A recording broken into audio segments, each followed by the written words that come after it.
to set up shop downstairs in front of the fireplace, which is decorated. The mantel's decorated. We got presents like you got presents behind you. And I just was running around too much, last minute shopping. And it's God, I know how that is. wild out there. People are It is driving wild like out there. maniacs. Yeah. They are, and they're not even looking where they're going. They're just No. driving, just go straight. Who cares Yeah. what's in the way? Exactly right. Merry Christmas. Oh, sorry about those tire tracks on your back. Exactly. Welcome to Over 50, starting over, everyone. I'm Barry Edwards. I'm Merle Garrison. And this is our Christmas special, which I will get out. There's your mug, your Christmas Yeah, I mug. got my joy and love mug. Whoops. Yeah. Oh, that was terrible. that hurt. Well, it's very early Christmas Eve for you. It's midday for us. It's 11:45 here. And I had, I literally the last few days was finally getting the anxiety over isolation, this COVID crap. And then I heard this news the other day that about the new strain, they said a mutated super strain came out in London. Yeah. Oh God. So for 2 hours, everybody in the world was, in hysterics, jumping out of windows of skyscrapers and stuff before some scientists came out and said, don't worry, our vaccines will handle this too. I hate the way the media played that. I really do. I think that these are signs to me. I would say it's evidence. I had a conversation with my neighbor the other day about the difference between evidence and proof. Oh yeah. Evidence doesn't mean that it's proof that something happened, but it certainly gives you a clue that it might have happened. And I was telling him, like, for instance, when I walk out my door and I smell barbecue, that's evidence that you're barbecuing and you're on your porch. And when I walk back there and I see that there's no barbecue, then I see that there's no proof that there's a barbecue happening at your house, even though there was evidence. But the evidence leads you to making possible conclusions. So when it comes to the media, this whole overreach, this instant fear button kind of thing that happens, to me, if you're a journalist and you're really thinking with your journalist situational kind of awareness head, then you're going to see these things and you're going to look to uncover the evidence either one way or another. But when you see that they constantly don't do that, then that's evidence to me that there's something else that's going on. Yeah. And to me, it just seems like they're just, I don't know, they're using this. This is a lot like, and we've talked about this a million times, the 9/11 thing where the Patriot Act comes in and suddenly our privacy goes away and we never get it back, even though the 9/11 thing isn't really a threat. They just keep pumping it up like it's a threat, and we hear it all the time. And they took away a lot of our liberties by doing that. And it seems to me, especially out here in California, that that's exactly, here comes another super strain. And we're going to have to, we just heard yesterday, our governor said, well, it looks like the lockdowns are going to have to continue past the deadline that we said. How many deadlines are we going to get here? I mean, at first we heard it was the 3 weeks. 3 weeks, we're going to lock this down. Months later, we keep hearing, they keep moving the goalposts here. What gives? I mean, well, what do you do in your situation? You guys are at zero capacity with the hospitals. What do you do about that? Yeah. I don't know what to say. I wouldn't know how to handle that if I were governor or mayor. I would not know. You're damned if you do and you're damned if you don't. There's no good way to go about it. Personally, I think when we take a look at the will of the people, I think that's what the governors should rely on, is the will of the people in this situation, rather than being judge, jury, and executioner, as we talked about. What do the people want to do? We've had enough time for the people to weigh in on this, but we have not seen that happen. We've seen executive offices making decisions and making a lockdown, like out here in California and many states. The governor makes a decision, and that's it. That there's no talking about it. It's just how it goes. Well, you guys would never agree on anything. I mean, it's all of this. It always comes back to all the polarization. It gets political right away. Everybody gets violent about it. Everyone has to choose a side, and you have to. There's no meeting in the middle. That's just the way things are today. If our legislators, I guess that's where I'm going with this, is that our legislators would actually, who actually represent us, who are elected every couple of years, that if those people in the legislature would come up with ideas on how to deal with this, they actually represent the will of the people. Haven't seen that happen yet. And those people, it's their job to come up with agreements. Yes, there's political infighting. That's what happens. But that's what their job is. I haven't seen them do their job yet. Haven't seen it once. All right. Well, I think we've talked about this. Hold on. We've talked about this. This is the Constitution. This is where our rights come from.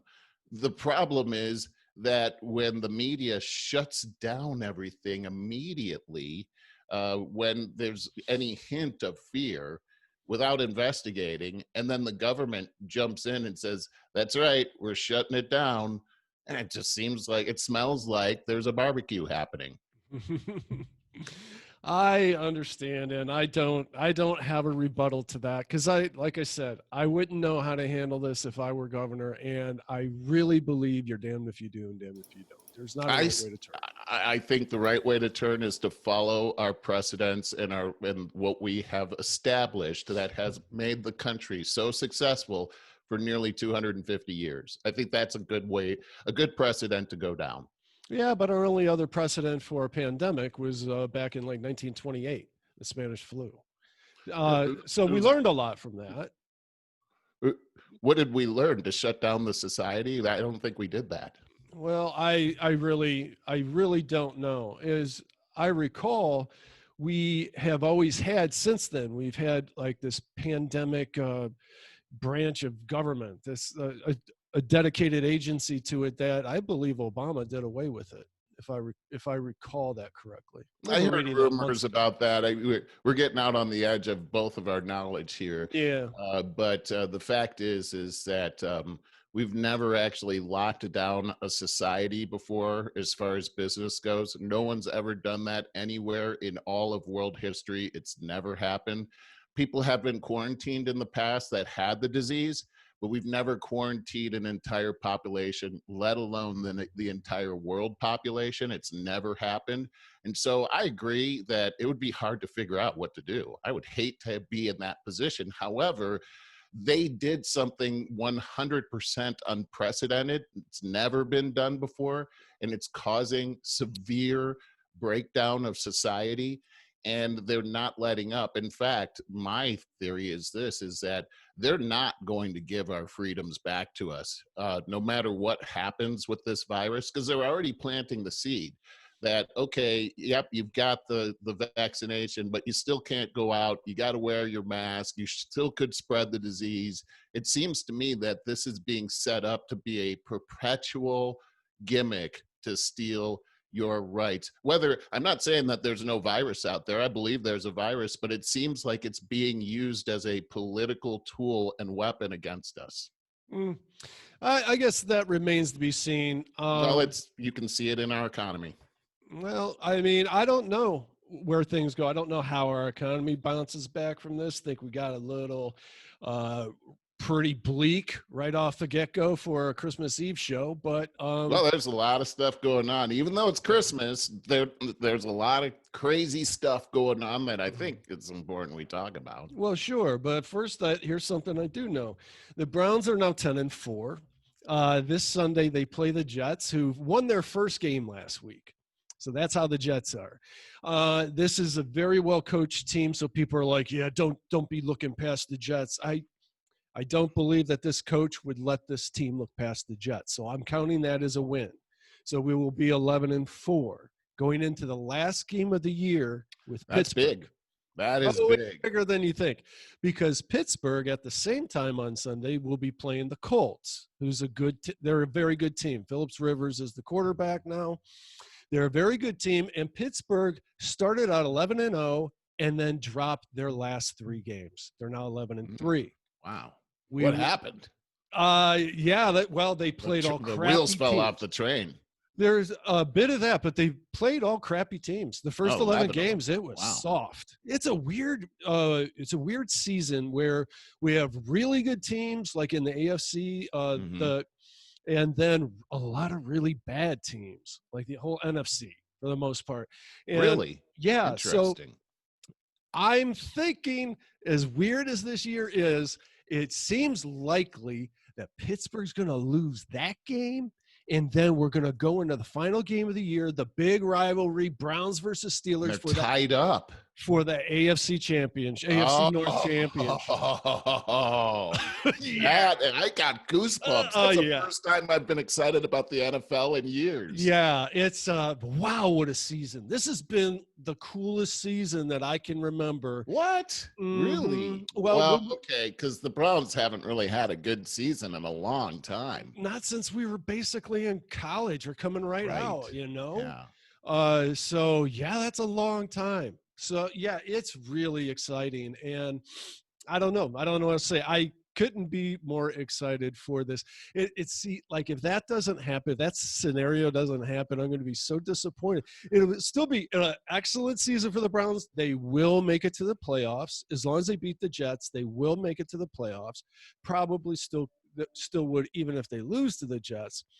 But that's not good enough for this season. This season has just been like, wow. The whole way it's been wow. That's amazing. That's amazing. Yeah. So I want to see that. And we've watched this team get better and better every week. And I mean, they didn't, a rookie head coach putting in all new systems again, like we do every year here. Yeah. Now we found our coach, though, and we have our quarterback. And so we had no preseason. And the first several games of the year were our preseason. And you just watch this team get better every week. And then they start, like the last week was against the Giants. It was a team they were supposed to beat. And not only did they beat them, like that's what they've been doing. They've been doing what they're supposed to be doing. But they also beat them the way they were supposed to beat them, handily. It wasn't, it wasn't a nail biter of a game or anything like that. They just right. Yeah. And prior to that, when they played the powerhouse Tennessee Titans and outscored them like 37-7 in the first half. I mean, this is an exciting team.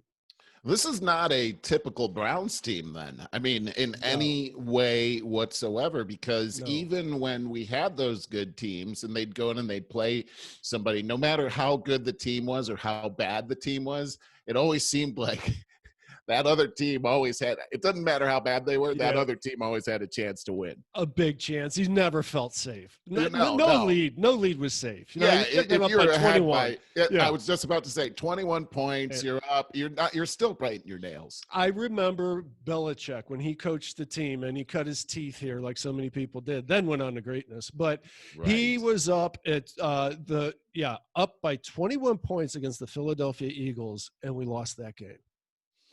Yeah, all those years ago. I remember that. I even remember the team. Yeah. Oh, there are so many of those kinds of things. You know what? Whenever I see Bill Belichick, I have bitter feelings. Yeah, I know what you mean. To me, it was all just the Browns curse. And this is another way that this team is clearly turned the corner, because in that game against the Giants last week, the offensive coordinator of the Giants went out with COVID. And who filled in for him? Freddie Kitchens, our head coach of last year. Oh, you're kidding. Who was the quarterback, because their starting quarterback went down? Colt McCoy, who was we drafted in the second or third round a few years back. Well, for sure you win that game. Well, for sure, every other year in the past 25 years, we would have lost that game because it would have been like humiliating. Crushing. So no, we handily won that game. That's what I mean. That's all the signs are there that this curse, like we must have we hired a witch doctor and a voodoo priestess and an exorcist and got them all in the same room. Finally. Didn't you have some kind of nickname for the coach last year? Like Soft Freddy. Soft Freddy. He was. I hate to say it. I think well, he must have moved because he's in New York now, but he lived here in the Heights somewhere. So, I Yeah, mean, a super nice your guy. neighbors. Everybody Yeah. liked him. Nah, So I he wish was him too no. nice for the Browns, though. He was way too Yeah, soft. He was too right. soft on everybody. You need to be a Okay. junkyard dog down there, Absolutely. No, what we right? got instead of a junkyard dog is we got a really calm, cool, and collected, smart coach. He's really smart. He's That doesn't sound unwavering. like Cleveland. Come on. I know. He's like Smart, calm. Harvard from Harvard or something. I mean, he's really smart. But I saw him before the game against the Giants. It was another nationally televised game doing an interview, national interview.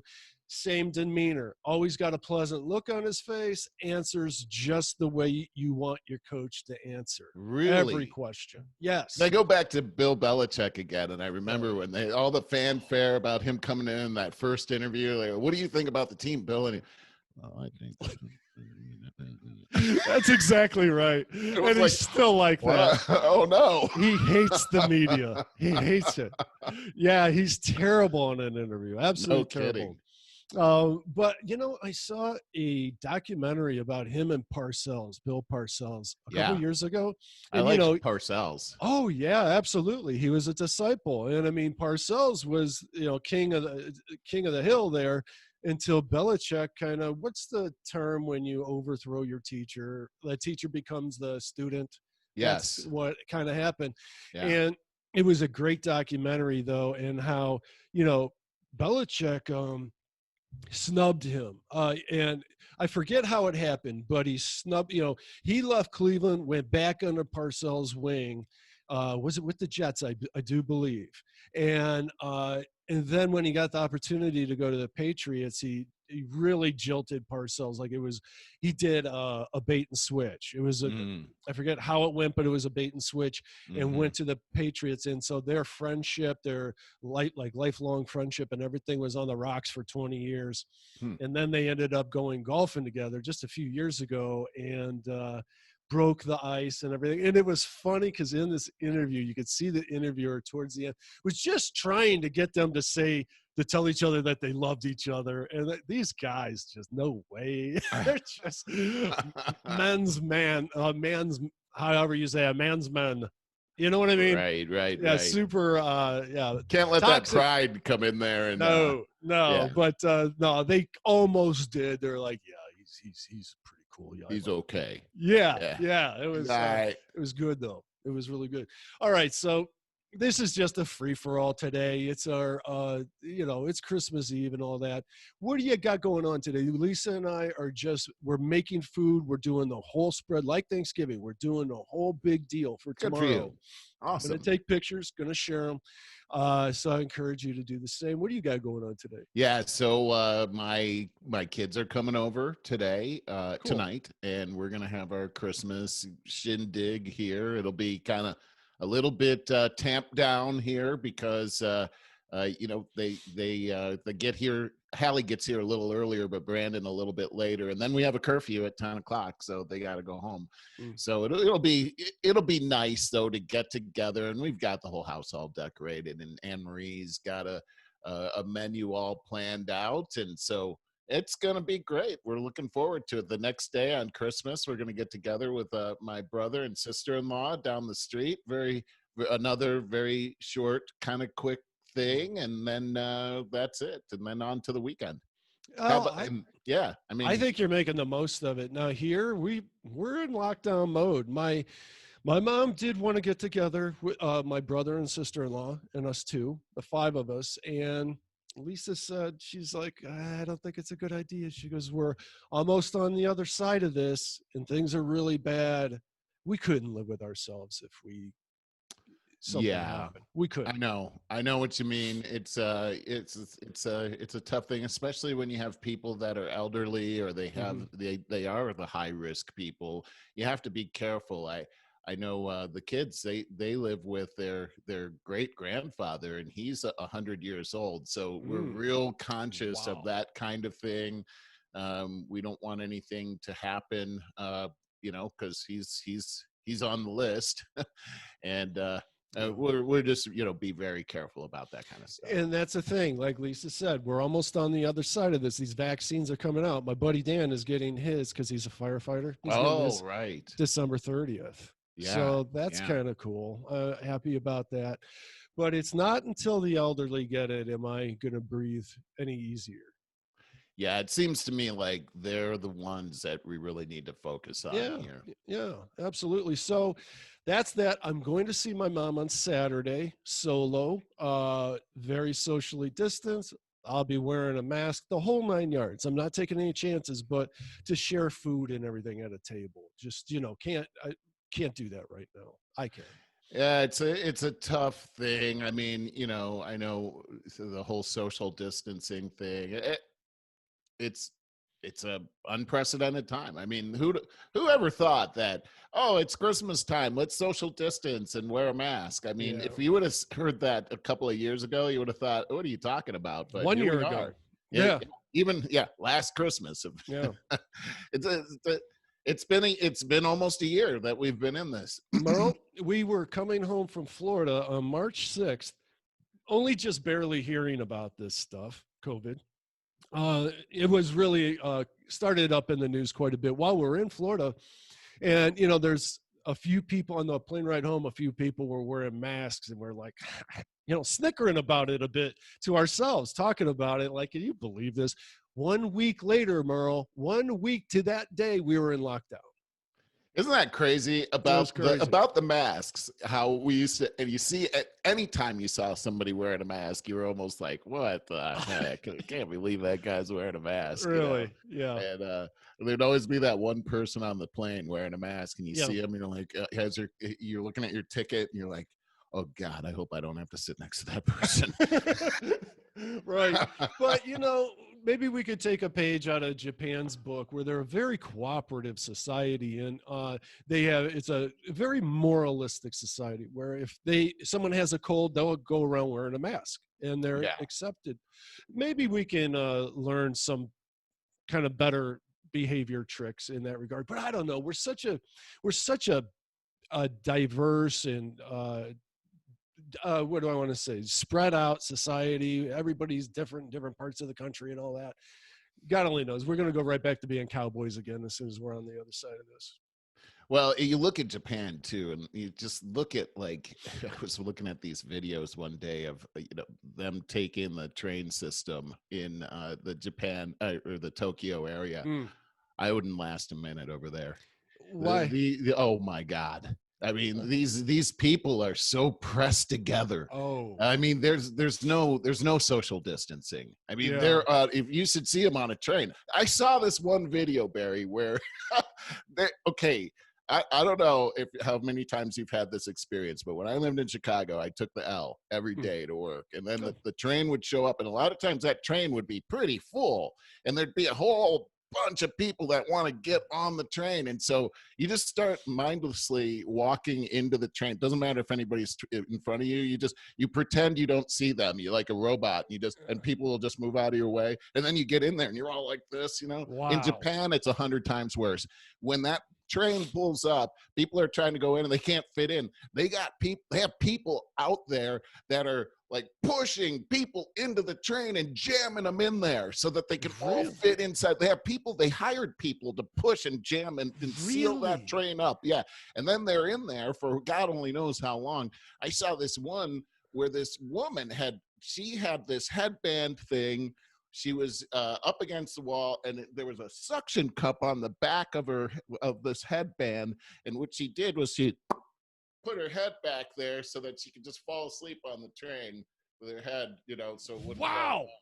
Yeah, they got all kinds of stuff. Like I wouldn't. Not only that, I'm 6'4". You're a tall guy. I don't think I could handle having all those little people. Oh yeah, all pressed into me like that. I couldn't. I couldn't. Mike Tyson go over there one time to fight, and they were. He was like Godzilla over there, man. They were following him around, but I'm telling you, he looked like a giant over there. Mike Tyson's a little dude. He's not little. He's 6 foot, I think. No, he's not. I think so. Nope. Look it up. He's yeah. Look it up right now. You remember how he used to have that deadly overhand right Oh yeah, cross. yeah. Yeah, he had to reach He's up. 5'10". Okay, 5'10". He was fighting guys that were you and I size. So that's why that punch was so, he was punching up because the guy was way up there. He's a little dude compared What? to the rest of those guys. 5'10" is a giant man in Yeah, Japan. his hook was the most devastating because he has this big, enormous, muscular back, Like and the hook comes. It's just all a back. pit bull, right? Yeah, Exactly. Oh yeah. my gosh, that was devastating. That was the one where you'd see, like, in their eyes, it was like that's a standing cadaver right their there. soul just left their body. The guy's definitely seeing his body from the top of the arena. Like, For sure. Is that me? Oh my god.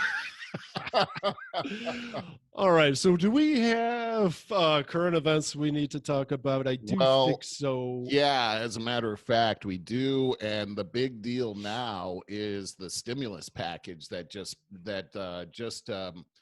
passed the House and the Senate. And this is a big deal, Barry. Is it the $600 thing? Yeah, and it's about $900 billion. It's a big deal. Now, we heard for the last several months from both the Republicans and the Democrats that at first they were blaming each other. The Republicans, oh, Nancy Pelosi, she's the holdup. She wants to wait until after the election. And Nancy Pelosi was like, oh, we have this heroes bill and it's for heroes. And the Republicans are dragging their feet. They don't want to spend money. And it's a problem. It's a real problem. The American people are the ones suffering. They need this money. So finally, of course, after the election is over, the stimulus bill does pass, and it's still pending a signature, at least as far as I know. It's still pending a signature from the president. And so with this COVID package, the good news is that there is money out there for distribution of these vaccinations. And so for facilitating the vaccination, that's all inside of the bill. It is lawmakers agreed to issue a stimulus payment of $600 to basically every American out there, and distribute a federal unemployment benefit of $300 for 11 weeks. But that money will take time to start arriving. So the deal is this, that is, if you were in 2019 made anything below $75,000, you're going to see a check very quickly for $600 in your household. And if you're a couple, that's 600 times 2. And if you have any kids, they add $600 per child. But if you made more than that in 2019, you still are eligible. If you did not make very much money in 2020, you're just going to have that money as a tax deduction. So there's that. And that's what they were clamoring for. But there's a lot of things inside of this bill that are lacking. For instance, we hear about these businesses that are really hurting, like, for instance, the restaurants, and there's very little inside of this bill to help those people out. But there's other things that are inside of that bill as well. Yeah, always. Right? That should be illegal. Why do they do that? What? I agree that we should have an amendment about that in the Constitution, because they ruin everything by doing this. So I'm just going to read you from this list here. So you got $600 for your trouble. The government closes the economy. You lose your job. You face an eviction, but you got the $600. Meanwhile, they send $135 million to Burma, $85.5 million to Cambodia, $1.4 billion to Asia Reassurance Initiative Act. Don't know what that exactly is. $130 million to Nepal. You've got $700 million to the Sudan. Of course, that's not going to help your neighbor keep their business open. Money that went to the Ukraine as well, the thing that the president got impeached over. Let's see, Pakistan, get this, Pakistan gets 15 million will be put towards democracy programs, and 10 million will be distributed to gender programs. I don't know what that is, but invasive species assessment, mitigation, and reductions for 130 million. Let's see, we've got a U.S. India Gandhi King Development Foundation for $30 million per year. We've got Tibetan refugees we're going to help out for $8 million for the next 4 fiscal years. And also, another $4 million per year to the Tibetan government. This is all for COVID relief. This is the HEROES Act, remember? Mm. Let's see here. Oh, the COVID relief bill includes $193 million for federal HIV/AIDS workers stationed abroad to buy new cars. Okay. It also includes funding to discourage teenagers from drinking and hooking up. I could go on. I mean, this is meanwhile, so you get the $600 check that there's only 7% of the total spending in the bill is going towards the people here in the country that need the money. 7%. That's awful. Now, The rest of it goes to special interests in foreign countries and big business. I would like to hear the other side of the story. Like, in a way, it's presented in one way. It sounds terrible. We're only getting 7%. You just listed out where all this other money is going, but why? I would like to know, like, the other side, like, well, because what could possibly be the reason? What do you think? Foreign relations are very important. If we don't help some countries get on the other side of disease, poverty, and famine, it's still going to come back and bite us. I mean, for one, I think instead of, like, I'm now going to go to the illegal immigrant problem, which for some reason we're not talking about that. Well, I guess COVID has eclipsed it, but illegal immigration is like, why can't you just fix your own country? We can't house everybody. We can't, Right. We can't take care of everybody. But these initiatives, if we do help plant these seeds over there, can possibly head off things like that, such as illegal immigration. I understand exactly what you're saying, and I'm my subject here is not that we shouldn't give money to foreign countries. I have some issues with that personally. However, this was being passed off as a COVID relief bill. Nothing more than that. And we heard all summer long how bad the Republicans were, or how bad the Democrats were, that were stopping us from getting what we needed. We need a lot.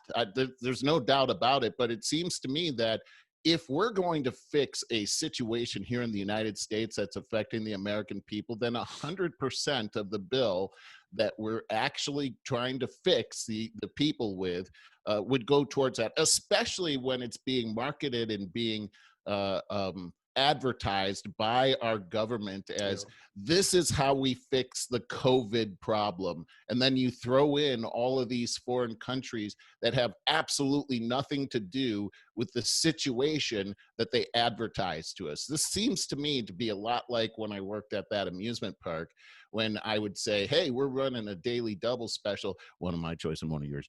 And they would get the one and they'd say, okay, now I want the other one. I want that one. And no, that's my choice. And then they would get the goat, whatever that was. I'm just saying, it seems like we were pushing for this COVID bill, but we got a little bit of COVID relief and a whole lot of special interest. And that seems like a pretty big problem, especially when we pay such high taxes. We're depending on these people to actually help us in Congress. And they pass this as if to say that this is helping. Here's another point that I'll make, Barry, is that we heard from the Republicans over the entire summer and the fall, the reason that we're not going to pass this so-called HEROES Act is because the Democrats have put all of this special interest stuff in here that has nothing to do with COVID, so we're not going to pass it. That's what we heard from Mitch McConnell the whole time. Then, when he agrees to it, 93% of it is special interests and has nothing to do with COVID. What the heck happened right there? Well, I completely agree. I mean, and like I said at the top of the show there, I think that kind of those kind of politics should be illegal. I don't understand how it's not. Like you said, there should be an amendment to fix that situation. I can give us a bit of a positive piece of news in this regard, and that is Mackenzie Scott, ex-wife of Jeff Bezos, is giving away $4 billion in 4 months. This is a story from The Hill. I have a link for that in our show notes. And she's joining some other billionaires pledging to give away much of her wealth.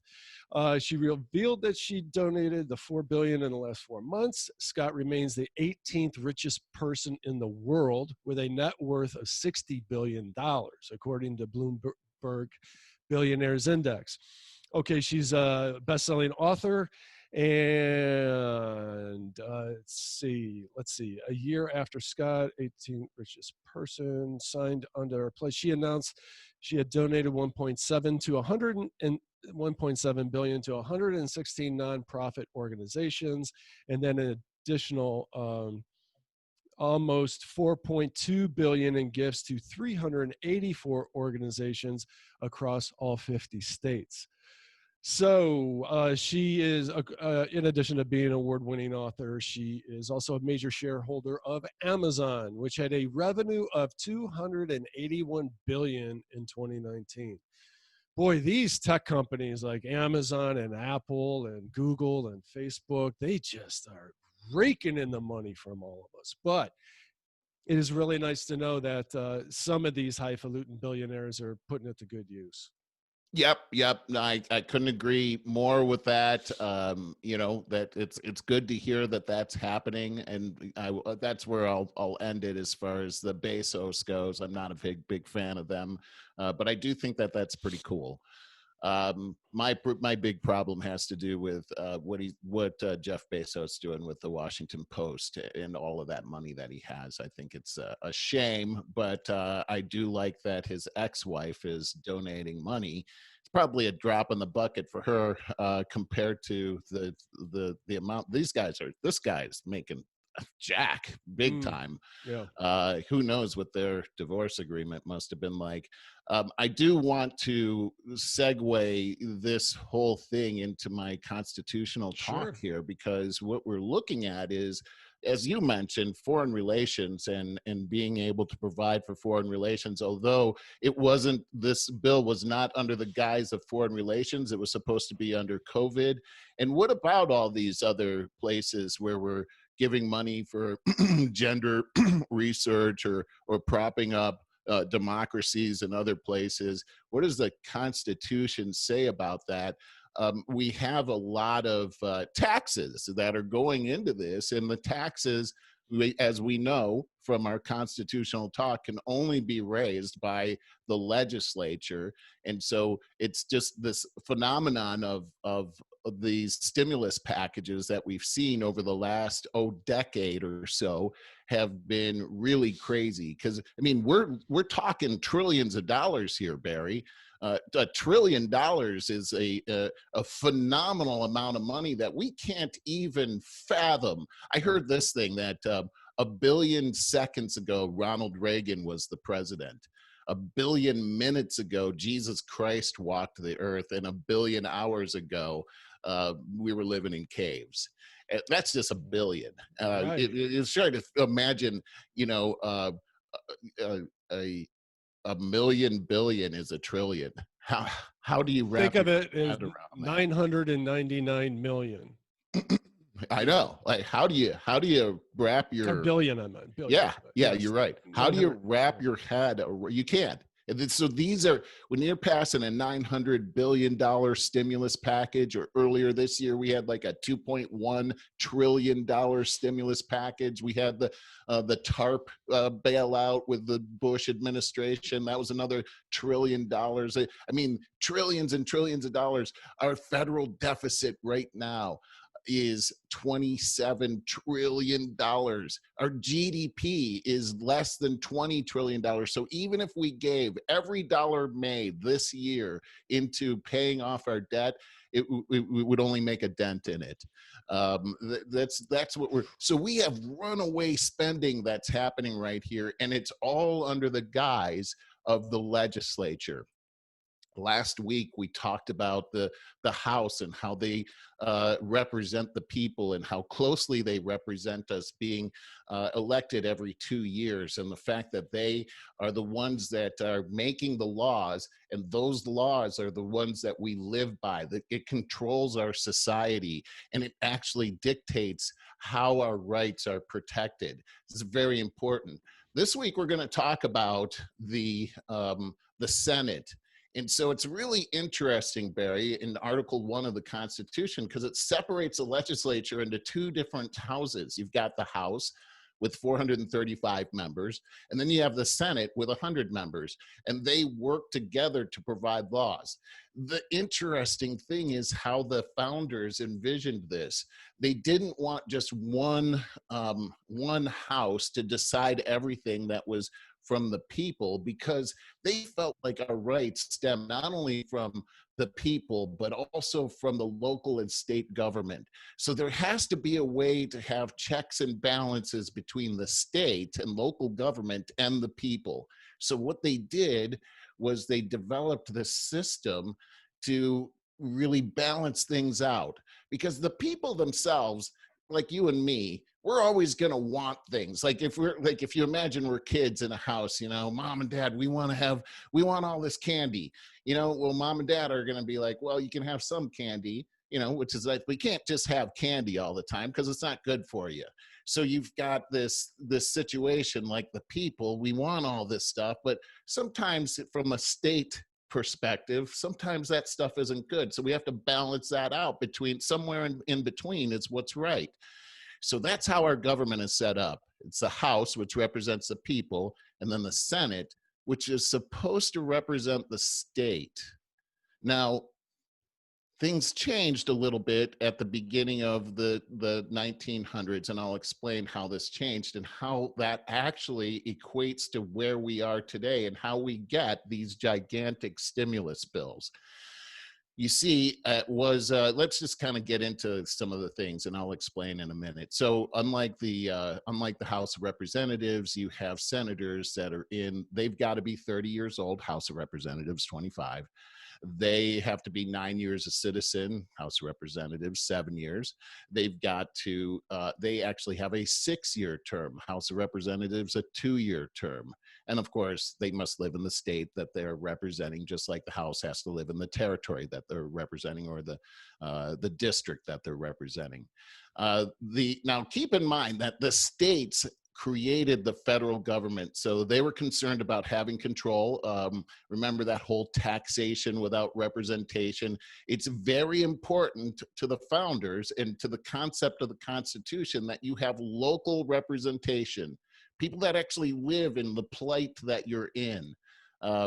They can't really represent you unless they're living in the situation that you're living, that they're feeling the same thing that you're feeling. Yeah. And so it was really important that they have this. So with the senators coming from the states, the way that worked is that state legislatures would actually elect the 2 senators. So every state's got 2 senators, and that comes from the legislature. This is interesting. Remember, with the House of Representatives, it has to do with your population, and it's all enumerated through your population. And then every state, depending on this population, has more or less power in the House to bring bills. That's where all the bills start. But with the Senate, which is almost the final approval to these emotional bills that come up from the House. Remember, it's all very emotional. It's about the people. But it gets to after it passes the House and gets to the Senate, these guys are supposed to represent the state. So they're looking at it in a more business relationship, because they're beholden to the legislatures of the state. So there's a business that has to be run as far as the state goes. And they're looking at it with cooler heads. They're looking at it as, is this candy good for the kids? Is it good for the state? Is it going to be sustainable? I know you want it, but is it actually something that's going to grow the state? Is it going to bring more people into the state? Is it going to make the state more healthy? So as you could see, doing it that way, there was a balance between, oh, I want this, and is it actually a good thing for the state? You fall on this so far, Barry? I do. I use this analogy quite often. Maybe I've done it here before. So I think of the House of Representatives is like, so you're building your dream home. You get your architect, and boy, oh boy, it's like Christmas. You're going to put in this big foyer, giant fireplace, marble floors, all this custom woodwork, and all the amenities that you can think of. But then you get it to your contractor, and you got your budget, and you have practicality. And now all these things start getting stripped down and get more realistic in order to fulfill your final goal. That's such a great analogy, Barry. That's exactly right. And without that that leveling out, that hey, wait a second, this is our budget, we don't want to go beyond our budget, we just go crazy, and then we end up in the hole in debt, and we lose our house in foreclosure because we just made this emotional decision. We didn't actually look at all the facts. Well, it's another analogy is what you used a few minutes ago about, if you just give your kids candy all the time, it's horrible for them. They need the balance. Here's another aspect of this, Barry, is it makes the state legislature much more relevant. I mean, do you know any of your state legislatures? No. Not me neither. I know none of them. They have no relevance to me whatsoever. But if I knew that these guys were going to actually pick who the senators that represent my state are, I'd be a lot more interested in who I'm voting for state legislature. Mm-hmm. Now, remember, the state is where your rights are actually protected because it's that government that lives with you. I mean, they're down the street from you. They're the ones that are making the local laws that actually pertain to exactly what your needs are. There it is. It's taxation with representation. And that makes them, but taking that away makes them less relevant. Here's one other aspect of this too, Barry, is that remember, the states made the federal government, not the other way around. And the states needed to be relevant. And while the House represented population, in larger states might have more clout as a result of their population and the representation in the House, when it comes to the Senate, which is more powerful, each state is equally represented. So there's another balancing out between the population and the majority, and also each individual state has, in other words, Connecticut has the same clout in the Senate as California does. Mm-hmm. Interesting, isn't it? So now that gap balances out. It's not out of balance. It's completely in balance. There's a science to this. Mm-hmm. It's not just willy-nilly. It's important. But anytime you take these things and you move them out of balance, or you combine two different entities together, what normally happens, Barry? Oh, corruption. Exactly. Oh, boy, yeah. You're great at this, man. I'm telling you. And so, yeah, you really are a good student. So here's what happened is somewhere around the turn of the century in 1913, it was actually 1913, we had an amendment to the Constitution called the 17th Amendment, which changed everything. In fact, the 16th and the 17th Amendment were passed right around the same time. The 16th was 1909, and the 17th was in 1913. And the two actually are coupled together, changed the entire country. And it is what we have today as a result of what happened back then. So I'll tell you what happened is that the 17th Amendment passed, which actually made it so that the senators were elected by popular vote rather than through the legislature. So that changes things dramatically. And then I'm going to tell you how the 17th changed it. And then I'm going to go back to the 16th, and we'll look at both of those together, and then we'll see the effect. So the effect was that now these guys are being elected by the popular vote. And what it does is it changes the relationship between the House and the Senate, because now their motivation is coming from the exact same place. We took it out of balance. Their constituencies are the same. They're the people. Before, it was the constituency of the House was the people, and the constituency of the Senate was the state. Now they're both the people. So if an emotionally charged subject or a fad happens in the House, and it goes to the Senate, you don't have that. Wait a second, let's take a step back and look at this, because these people now have to please the people, not the state. So if they don't pass that emotional bill, they're not going to get elected again. So they've got to Wow. just jump right onto this whole thing. It also has the effect of causing the state legislature not to have a say in what happens in the federal government laws. Having those senators in there was a protection of the rights of the state, which is a protection of your personal rights, because the state represents you locally. Now it's a runaway freight train. They can do whatever they want, and the whole Congress is led by the emotional leadings of the heart. This actually makes it a much stronger, centrally ruled federal government, away from your personal needs. They're in Washington. I'm here in California. They have no idea what I'm dealing with out here. Uh, they were so concerned about tyranny of the majority, and that's why they set up this checks and balances, that the majority could have this flaming hot thing happen and they could make instant changes, but the Senate would protect against that. Now we've removed that out of the way. These laws, let's see. So the Well, result is, go ahead. I want to, but it seems like at face value, it sounds like that was the right thing to do with that amendment. I love that you said that, Barry. That's how it passed, because Well, it sounded like it was the right thing to do. Like, what if here's how it passed. They were saying, if a little bit of democracy works, then yeah. adding more democracy can only be a good thing, right? Yeah, well, you know what it is, I think, is that then they're assuming that your common everyday American citizen is going to be much more informed and involved in their government. And so holding their senators' feet to the fire would be the right thing to do. They didn't realize that it's a popularity kind of vote. So let me ask you this. This is what I was wondering as you were telling me about this as is unfolding.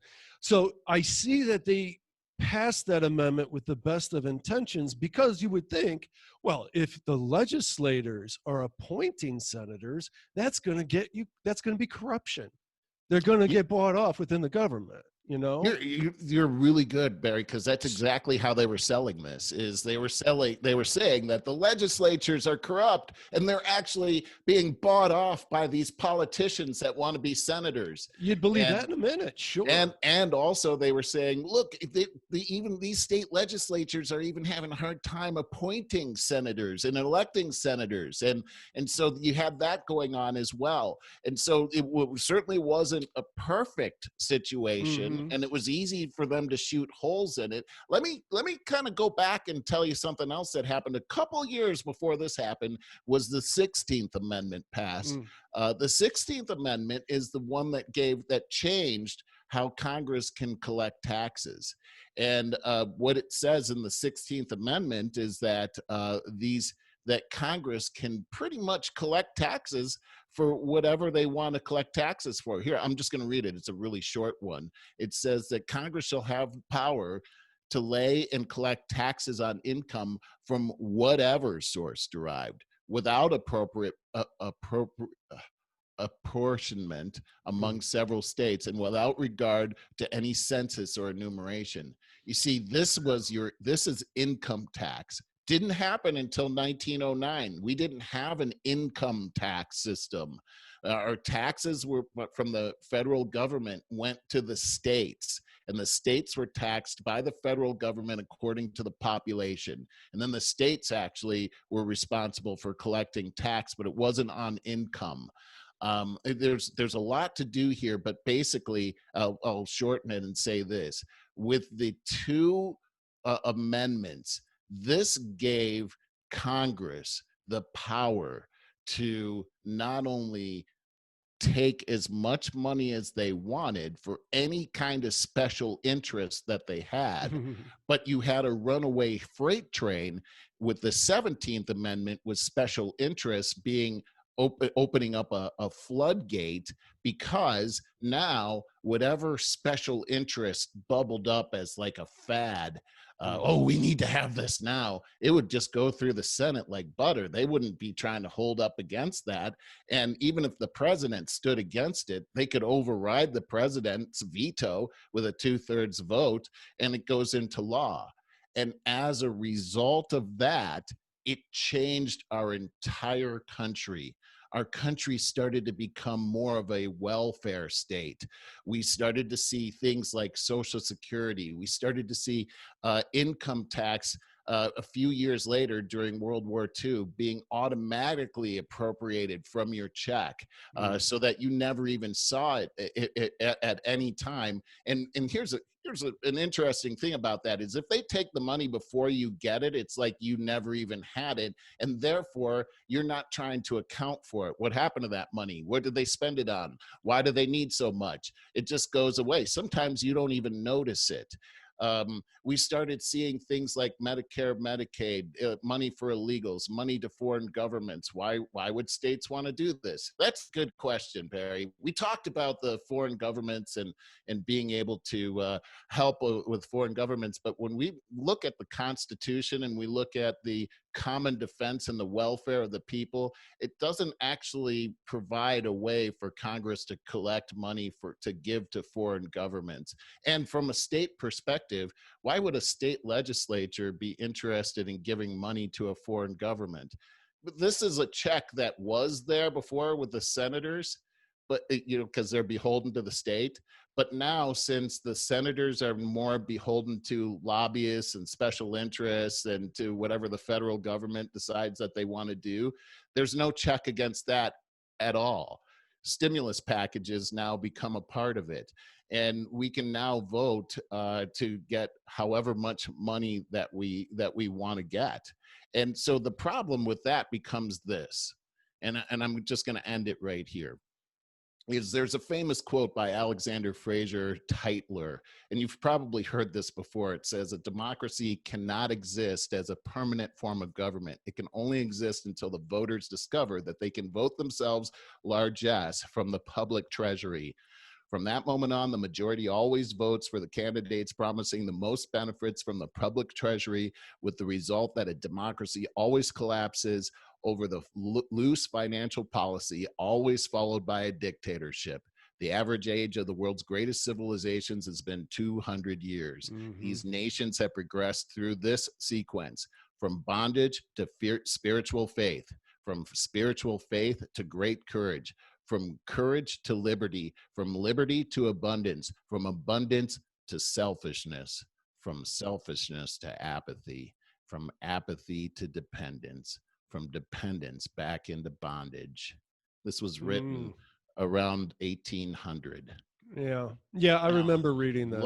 Look at what's happened here with these fundings that have happened, and the $27 trillion of debt that the Republicans and the Democrats have created, of which our posterity will have to somehow pay off. And by the way, interest will be added to that debt, which will make it virtually impossible to ever pay that off. And just like being in a house where you have a tremendous amount of debt, it's crushing to the lifestyle. It's again, this sounds so bleak, been a pretty tough one. Let me finish by saying this. Okay. We're going to get to a place where we're going to talk about Article 5 in the Constitution. And this should be a bright, sunny area where we can talk about how the founders put into our Constitution a way that we can change this and that we can fix this. So it's not permanently broken. In fact, what we found in our country is a lot of times when it gets really bad, that's how we figure out how to make it way better. And we've seen that time and time again in our country. You are right. I've always thought that we have a very compulsive society, and the pendulum has to swing way over to one side before we correct the course. And then for a brief moment, we're in the middle and everything's great. Then it swings way over to the other side. And but We just saw that with Obama and then Trump. You know what I mean? I mean, we went one way over, way over. Boy, I would like to be in the middle a little bit here, you know? Yeah, absolutely. Have we ever repealed an amendment? Yes. Yeah. The 20th Amendment was actually repealed. Let me go ahead and look at that one. Yeah, that's a great question, Barry. The 20th Amendment. Let's see. No, it's not the 20th. It's the 18th, is it? Yep. After 1 year from the ratification of this article, the manufacture, sale, or transportation of intoxicating liquors within the importation thereof into or the exportation thereof from the United States and all subject territory to the jurisdiction thereof for beverage purposes is hereby prohibited. It's prohibition. You can't drink. Wow. That actually was repealed in the that happened in the 1920. Yeah, And, something like that. it was Roosevelt that actually repealed that law. And when he signed the reversal, he says, "Now I think it's time for a beer." That's terrific. All right. So it's the only one that's been repealed, by the way.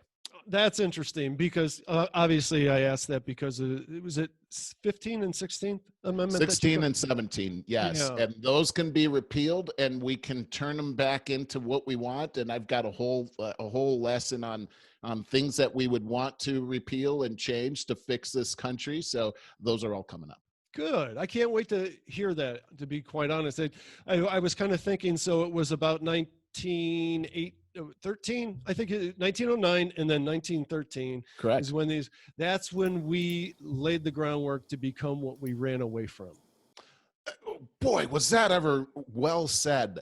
That's exactly the point. And boy, I really meant to make that point, Barry, is that these are all things that we were trying to get away from with the Revolutionary War and the Declaration of Independence. We found ourselves right back in it again. Yeah, isn't that something? Yes. So I can't wait to hear your follow-ups on this. I'm just so excited about how well you're picking this up, man. I mean, well, seriously, I'm like, you're my protege. Well, I got to tell you, I'm probably an example of one of your toughest students. So if I'm getting this, so are our listeners. There's hope. Yeah, there is hope. It's really important. I've learned a ton here. I agree. I've absolutely learned a ton. So in the spirit of Christmas, I wanted to share a story with you about sharing, the ultimate gift. Okay, so this is just a few days ago, December 21st, out of Vancouver, British Columbia. A hot dog vendor donates his kidney to save a customer's life. Okay, and he is now offering free hot dogs for life to anyone else who does the same, donates a kidney to save somebody. And so his name is Scully White, owner of Lully's Food Experience in BC. He successfully donated a kidney to customer Tim Hiscott on Monday. Quote, "He was a customer for almost 3 years before I knew his name," end quote. Continues. "One day, his wife called me and said that he had some medical," this sounds like what Lisa would do. So one day his wife calls up Scully and says, "He's got some medical issues. Do not feed him these hot dogs without my permission." Lisa would totally do that. Okay, so White told Hiscott that he would donate one of his kidneys if his blood matched. And he was a match. Boom. He was in and out of the hospital in 48 hours from there on. Wow. Yeah. What a guy. On Lully's Facebook page, Lully's Facebook page. Lully's is the name of the hot dog place. Okay. The hot dog stand is now offering free footlongs for life to anyone who follows in White's footsteps. And in quotes, he says, "It shouldn't scare anyone. You have 2 kidneys, and by the time you die, you won't even have used half of one. So people live all the time with 1 kidney," end quote. Now, this is the kicker, though, because first of all, think about it. Like the whole time reading this, I'm like, wow, we all would like to think that we would do this. What a great gift, a selfless act. But you're talking about undergoing surgery for one. Yeah. Secondly, right. You're talking about having an organ removed. Yeah, an organ. Like, yes. Are you sure I don't need this? Because Yeah, I didn't think God gave us spare parts. Yeah, You yeah. know? Hey, oh, I got an extra one here. Got an Right. extra So, lung too, but but then I see kind of like as almost an afterthought, and he knowingly would be out of work for months in recovery. Now, if the wow, first part wasn't months. enough, this is a heck of a sacrifice. So hats off to this guy. Who is this guy? What a great story that is. uh, Wow. so the ultimate in selflessness and giving and gifts, I'd say that's a perfect story for the Christmas spirit. But I You're mean, right. he talked That's about it. agape love right there. He talked about it like it was nothing.